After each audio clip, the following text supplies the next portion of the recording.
So today's Dhamma is the Four Noble Truths, the very core of the Buddha's teaching. The essence, what people know about Buddhism or hear about Buddhism when they first begin to learn about the Buddha's teaching. Noble, the word noble comes from the Pali Ariya. Ariya is a word that in modern times was adapted to refer to people who are consider themselves supreme over other races. So it was a racist and unwholesome usage of the word. But in India as well, in the time of the Buddha, it was used in a similar way. It was used by the people who invaded India, or the people who controlled India at the very least, and used to designate themselves as superior to their enemies. By the time the Buddha came around, it was a generally used term that was used to refer to someone as being noble. And the Buddha, of course, had his own idea of what it means to be noble or high or supreme. The commentaries give us a definition of the word as Ariya, ya meaning far from, and Ari meaning enemies, which is, I guess, possibly the etymology, meaning someone who is superior or victorious, someone who is a winner, because they have surpassed their enemies. But of course, in Buddhism, enemies means something different from what it would mean to a war-making race. In Buddhism, the enemies are within us. Nonetheless, the word Ariya designates that these are a special group of truths that truly, when one understands them, make one supreme or special by understanding them. And with the idea that it relates to being victorious over the enemies that are within us, the causes of suffering. Truth is an important word to spend a little bit of time explaining, because there are two kinds of truth, of course. There are truths that are conventional, so you can only say they're true in the context of understanding the terms, and they can be challenged. So one group of people might think one geopolitical statement is true, where another group of people would say it is false, and that sort of thing. These sorts of truths can be disputed, they can be misunderstood, and most importantly, they rely on conventions. So Paris is the capital of France, relies on ideas about what is France, what is Paris, what is the capital. And they don't have any bearing in ultimate reality. In other words, you can't go to Paris and find France or Paris. All you will have is experiences. So reality, ultimate reality, has truth on another level. It has truth that is immutable. It doesn't depend on your opinion or your idea. It doesn't depend on your perception. It is an absolute fact, a part of experience. No matter where you go or what you do, you will always be subject to these truths. So putting these two together means there are also truths about ultimate reality and about conventional reality that are not useful, that are not helpful, that do not have any bearing on making you a better person or freeing you from suffering. So these are the truths that are both true in an ultimate sense and have a bearing on your freedom from suffering, that lead you to become free from suffering. 4 of them, and these are well known, of course, but there's more to say that is not quite so well known and often misunderstood about them. The 4 Noble Truths are suffering, the cause of suffering, the cessation of suffering, or the end of suffering, and the path which leads to the end of suffering. So if you look at them, putting them simply, they are a pair of pairs. No? They are 2 pairs. So we have suffering and its cause, and then we have the opposite of suffering, which is freedom from suffering, and its cause, which is the path. So in this way we can see the idea that the Buddha's teaching was very much about cause and effect, very much about the importance of understanding what leads to what, with the idea that when we free ourselves from the cause of suffering, of course, suffering will not arise. But beyond these 4, there are actually 12 parts. And the first time the Buddha taught, in the Buddha's first discourse, the Dhammacakkappavattana Sutta, when he first taught these Four Noble Truths to an audience, he explained these 12 parts, and he said it's these 12 parts that constitute right understanding.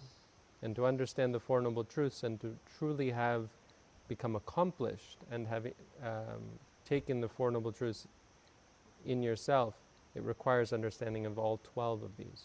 Now, it sounds more complicated than it is. It's actually 3 sets of 4. And so with each truth, there are 3 aspects of it. You can look at it that way. 4 times 3 is 12. So for each truth, there is the truth of it, and then the definition of the truth, which I'll explain. Then there is something called the kicca. So in regards to the truth, simply knowing it and having heard it isn't enough. There's something that you must do in regards to the truth. So in the Buddha's teaching, it's a teaching of action. It's not a teaching of belief. It's not a teaching of intellectualism. It's a teaching of practice. And so there are 4, you might say, practices or aspects of the practice that need to be accomplished in order to say that you have completely successfully undertaken or engaged with the Four Noble Truths. That's called the kicca, what must be done. And the third aspect is just the having done the kicca. It's called katta. So sacca means the truth, kicca means the duty to be performed, and katta means the duty having been performed. And the meaning there is to truly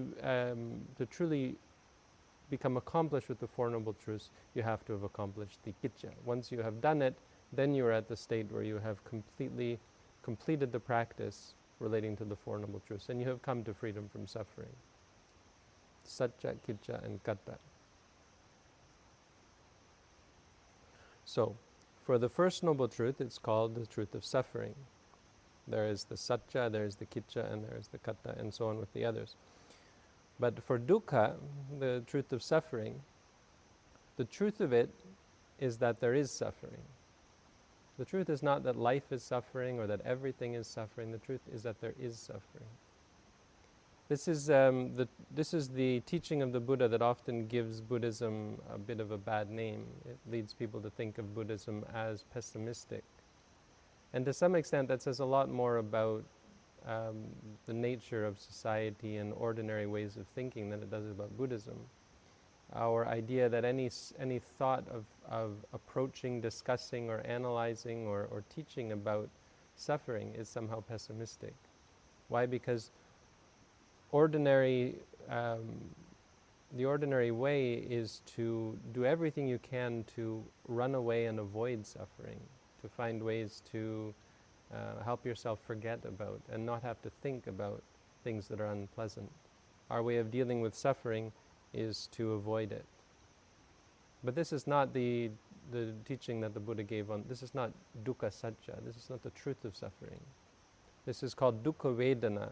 How most people look at suffering is called dukkha vedana. They see it as a feeling, vedana meaning feeling. So dukkha is something that you feel.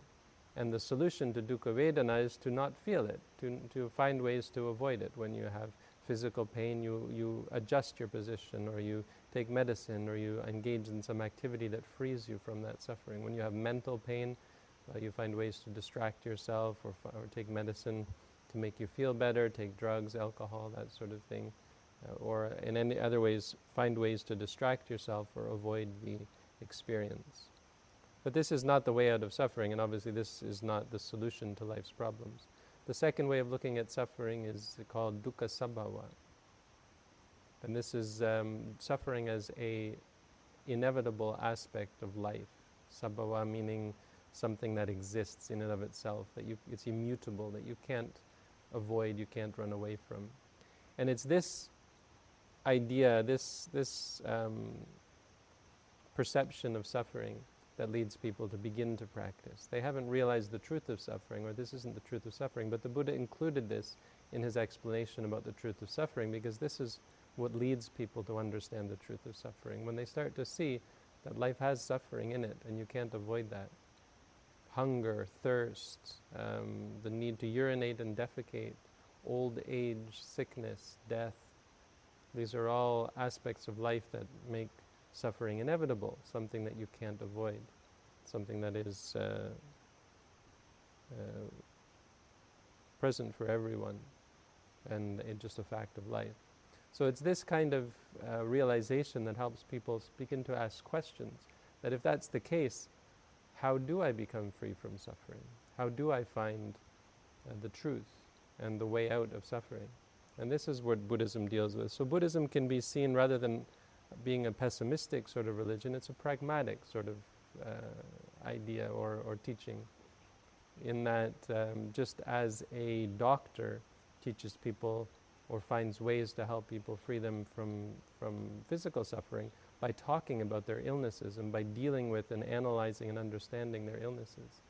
The Buddha is likened to a doctor, a physician, because he talks a lot about illness, but it's more mental illness, and it's the mental causes of suffering. And as a result of talking about them, discussing about them, teaching about them, guiding people to practice in relation to them, he helps people become free from them. The third way of understanding suffering, that still isn't the truth of suffering, but is on the way there, is called dukkha lakkhana. So dukkha lakkhana is a change in perspective of how we look at suffering. Lakkhana means characteristic. So this is the teaching that all things that arise, all of their experiences in the world, all of the reality that we experience is dukkha. And what this means, this doesn't mean that everything is unpleasant or everything is suffering. It means everything is suffering in the sense that all fire is hot. But fire is only hot when you hold on to it. If you don't go near it, if you don't get caught up in it, it's not suffering. And in a similar way, the idea of all experiences being dukkha is a different way of looking at it. To come and see that actually it's not the experiences that are the problem, it's us grabbing onto them. It's us holding onto them. It's us needing them and wanting them. And so the Buddha said further that not getting what you want is suffering. Getting what you don't want is suffering. Anything you wish for, when you don't get that, when you don't have things your way, this is suffering.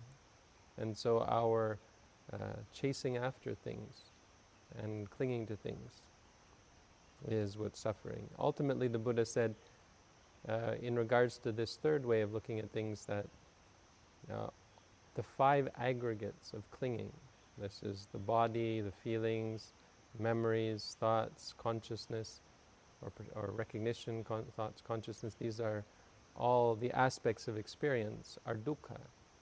Meaning our perception has to change, because we can't avoid old age, sickness, and death, so we have to start looking at reality in a different way, that actually anything can cause you suffering. Is dukkha in the sense that not worth clinging to, don't hold on to it. And this is what happens when you begin to practice mindfulness. As you progress through the stages of insight, you start to see deeper and deeper, more and more clearly, that nothing is worth clinging to. And it's this practice that leads you to see dukkha lakkhana.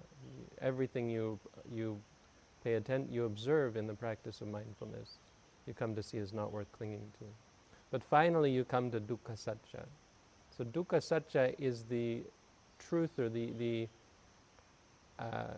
understanding, kind of like an epiphany or a realization, when the mind understands or appreciates that nothing is worth clinging to.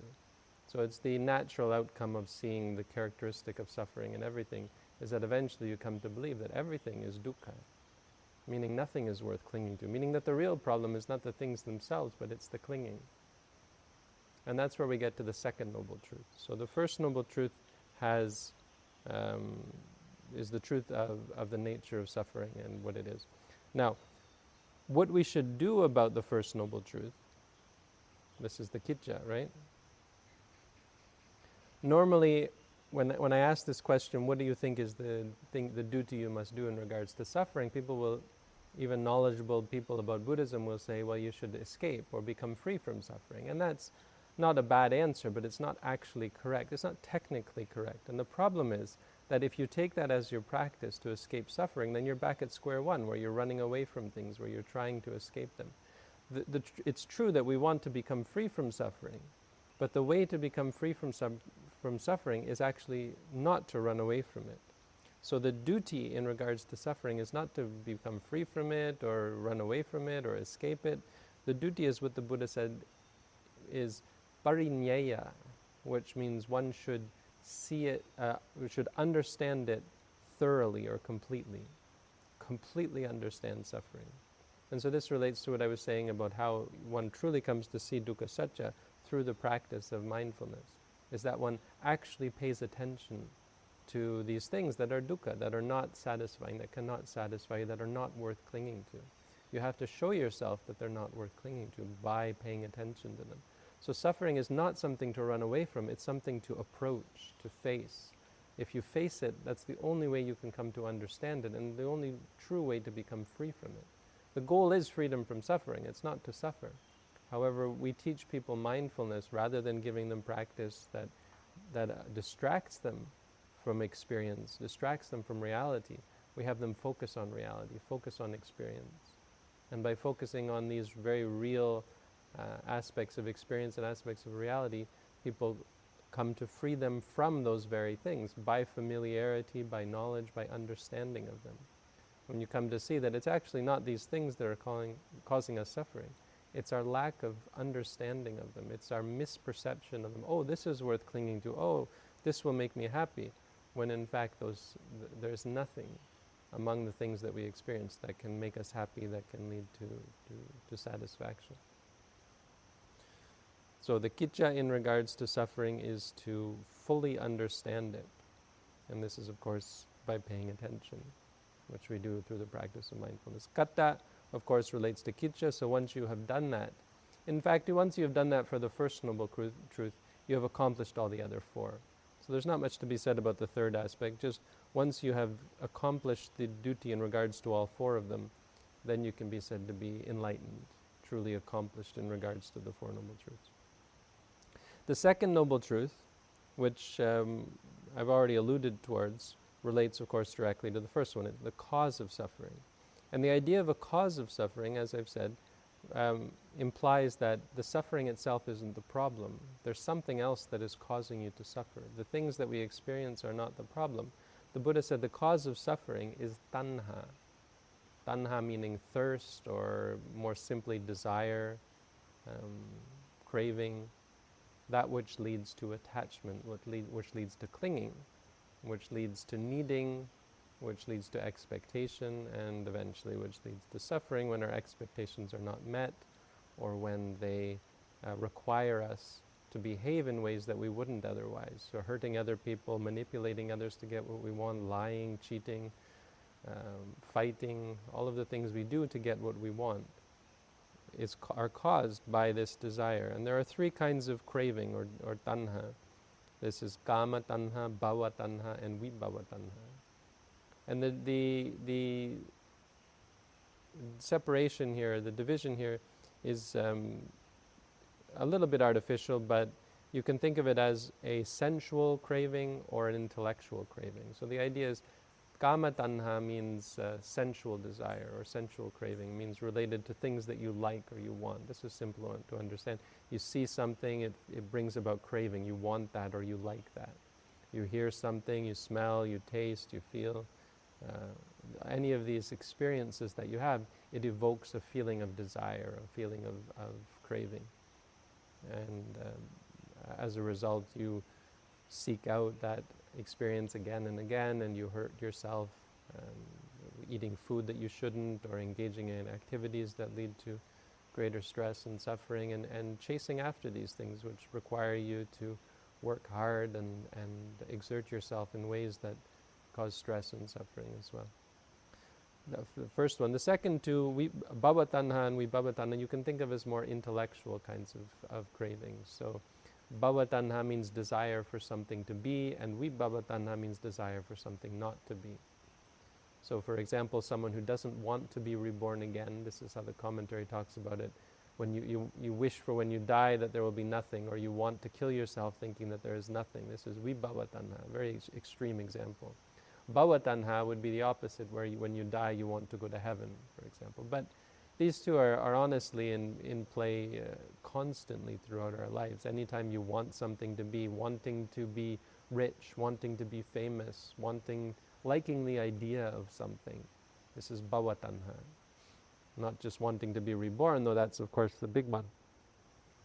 Wanting to be something to be born in this life, wanting something to become, wanting to get a job, wanting to get a car or a house or this kind of thing. Not just the clinging to the sensuality, but clinging to the idea, often clinging to conceit, feeling a lesser being because you don't have something. Maybe you feel less than other people because you don't have a job, or you don't have a good job, or you don't have this, or you don't have that, and so you want this status or this sort of thing.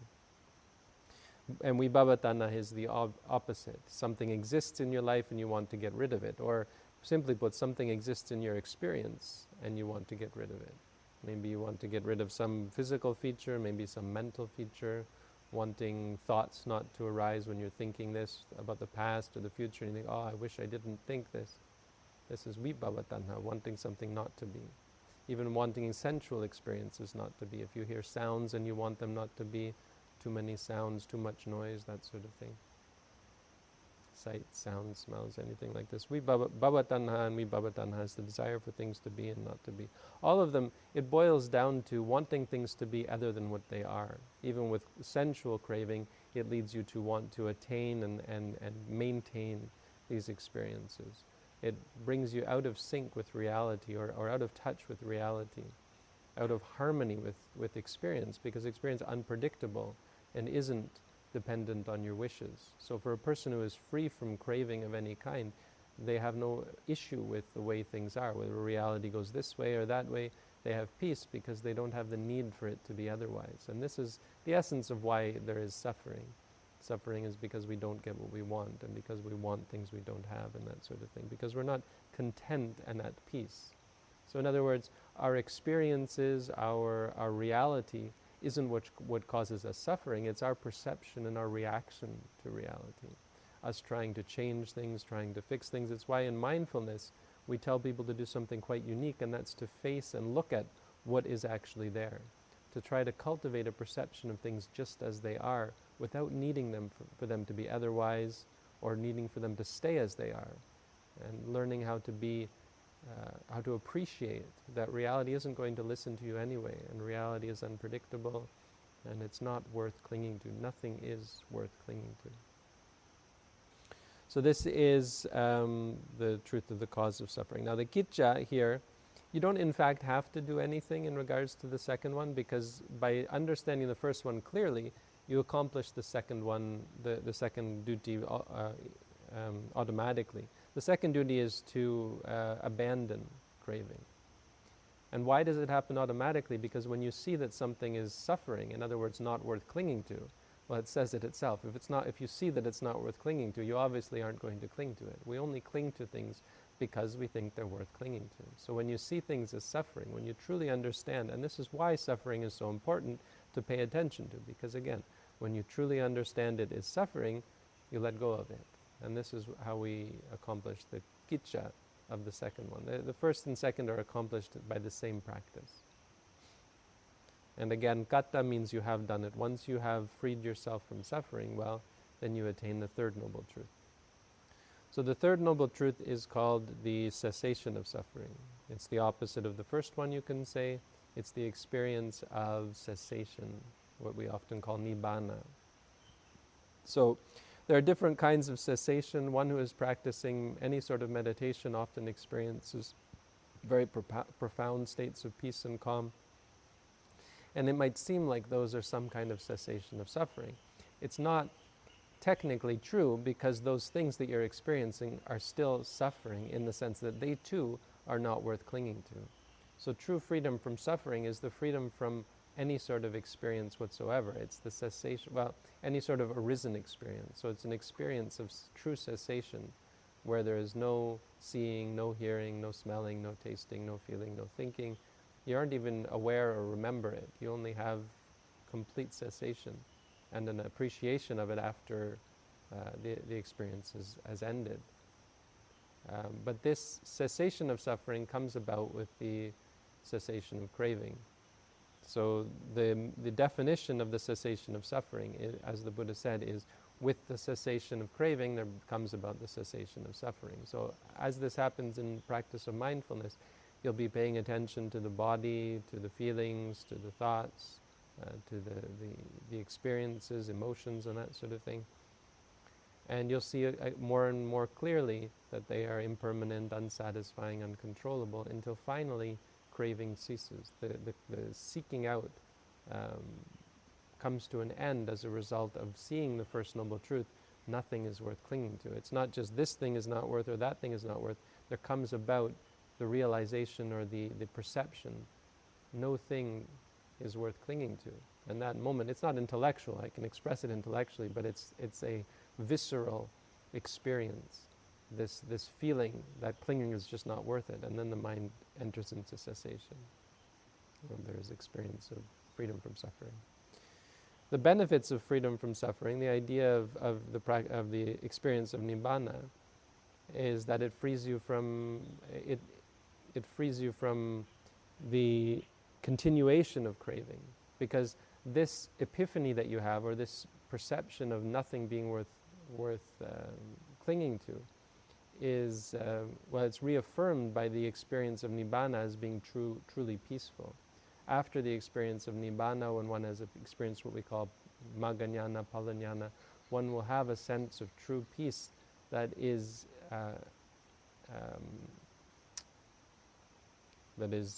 unshakable and irrefutable.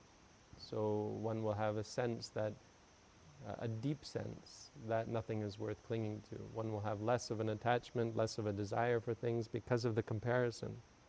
Because nibbana is truly peaceful and truly happiness. One will have this feeling of peace that carries on in one's life. But more importantly, that experience of craving, or the experience of the understanding that nothing is worth clinging to, is carried over and is experienced as the future freedom from the three types of tanha, of kama tanha, bhava tanha, and vibhava tanha. They are done away with and never return as a result of usually the consecutive attainment, repeated attainment of nibbana will lead to deeper and deeper freedom from craving. So this is the cessation of suffering, and the duty in regards to it is simply to see it for yourself. Satchikattabang means one should see it for oneself. So again, this is just as one practices and becomes free from the delusion that things are worth clinging to, then eventually one enters into cessation. And the only thing I can say here is that it gives the idea that you have to see it to believe it, or you have to see it for yourself. I can talk about it and explain it. It doesn't sound necessarily appealing or interesting or profound until you understand that it involves the complete and utter removal of desire and attachment for anything. And until you realize it means the cessation without remainder of suffering and craving. So that's the kicca. The katta means you have done it. Once you have done it, then you've done what needs to be done. You attain sotapanna, sakitagami, anagami, and arahant, the four stages of enlightenment, only through this experience of nibbana. This is what it means to become enlightened. And this is what it means to become free from suffering. The fourth noble truth, again, we have effect and then cause, and then the third one is effect. The fourth one is again the cause, is the path which leads to the cessation of suffering. And this is called the eightfold noble path, which is the other probably most well-known teaching of the Buddha that you hear about, though newcomers might not be able to tell you what the 8 parts is. It's generally something we hear about, that the Buddha taught the eightfold noble path. The 4 noble truths and the eightfold noble path. The eightfold noble path, usually we we focus very much on mindfulness as the key to the Eightfold Noble Path, or as a key to the practice. So we simplify it and say, okay, undertake the practice of mindfulness, but you have to acknowledge that all 8 parts of these are absolutely necessary and worth talking about, worth discussing. So I'll go over them in brief. I think later on we'll go into, in another lesson, we'll actually talk about these in more detail. But for example, you need right view. You can't expect to practice to become free from suffering. You can't expect to see clearly the nature of suffering unless you have right view. If you have the view, for example, that something or something else is going to free you from suffering, something external like God or heaven or belief or ritual, which you'd see in many sorts of religion, then it's very difficult for you to even want to or incline yourself towards the practice of mindfulness, let alone succeed at it. Even though you might undertake the practice of meditation, it will be all practiced completely the wrong way because you have no sense of why you're doing it or how to practice or the way in which to become free from suffering. Your idea of freedom from suffering is wrong if you have wrong view. Right view is important, right thought is important, so you can't be thinking all sorts of sensual thoughts or thoughts of ill will if you have a grudge against someone or that sort of thing, or delusion if you have conceit or arrogance or believe you're a spiritual person. Some people come to practice but they already think they're great or enlightened. It's very hard for them to progress. You need right action, so if you're killing or stealing or lying or cheating, it becomes very difficult for you to even sit down, let alone focus your mind. You need right speech, so you have to be careful not to get caught up in useless speech, but more extreme lying and gossiping and hurting others with your speech. All of these things will take away from your capacity to see clearly, let alone to calm your mind so that you'll be able to see clearly. You need right livelihood, so if you're engaged in livelihood that is unethical, killing or stealing or that sort of thing, manipulating others for your livelihood, harming others, again, of course, very difficult to focus the mind. You need effort, so you have to undertake the practice, for example, of walking meditation and sitting meditation. You can't just hope to become mindful and be mindful sort of as a form of osmosis. It's not just going to seep into you without dedicated practice. You need mindfulness. Mindfulness is the essence of our practice, because mindfulness means to recognize something just as it is. It means to grasp it properly. So not get caught up in the details or your thoughts about the thing or your reactions. The idea of sati, not exactly the English word mindfulness, but sati means to remember things. Not get caught up in the details or your extrapolations of what you think about things, but just to see them, which is why, of course, we teach people to say seeing, and hearing, to remind yourself so that you remember. When you remind yourself, you will remember. When you feel pain, to say pain, so you don't get caught up in attachment to it. This is mindfulness, or sati. Number 8, you need concentration. So as a result of the practice of mindfulness, you begin to focus your mind. You can't just be scattered, and this is why we do walking meditation focused on the foot and sitting meditation focused on the stomach, because this helps you calm down. But at the same, perhaps more importantly, you gain concentration by the use of what we call a mantra, or this word. Now, normal mantras would be what you'd normally think of a mantra, where it's an idea, a God. You might have a mantra for God, or a mantra for some object that you're focusing on. But here the mantra is just focused on the experience. So as I said, you say pain. And it's this which focuses your attention. The use of the mantra keeps the mind stable and focused and clear, which allows the freedom from the 5 hindrances, which cloud the mind and keep you from seeing clearly.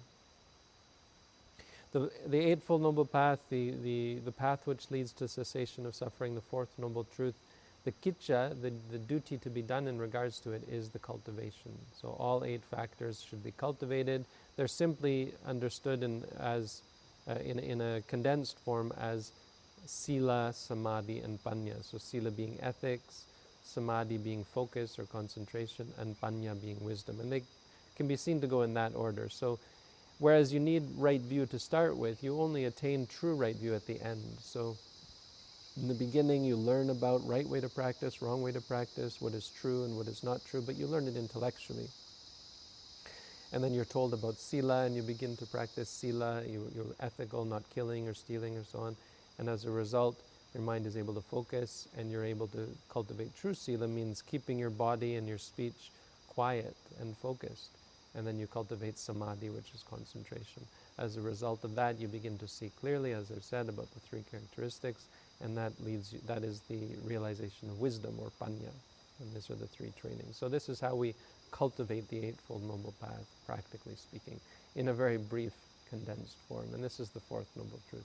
Once you've cultivated the Fourth Noble Truth, you can say that you've done what needs to be done, because the path leads directly, without veering off or going in another direction.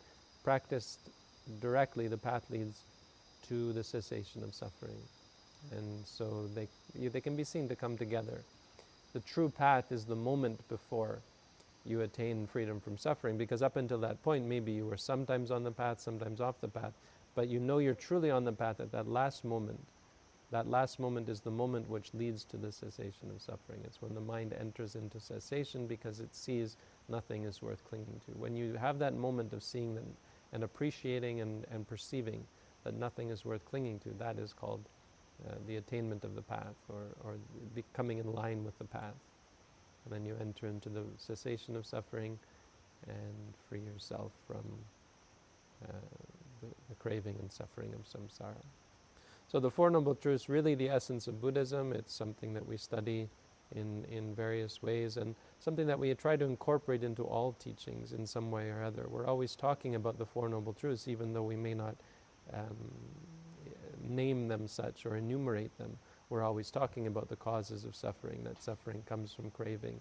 We're talking about suffering. These things are not worth clinging to. We're talking about the path, and we're talking about the goal, which is the cessation of suffering. So, a very important teaching, something that we couldn't skip, we couldn't miss certainly, or else we wouldn't catch the core of the Buddha's teaching. The Four Noble Truths are the essence of Buddhism. So, that's the Dhamma for today.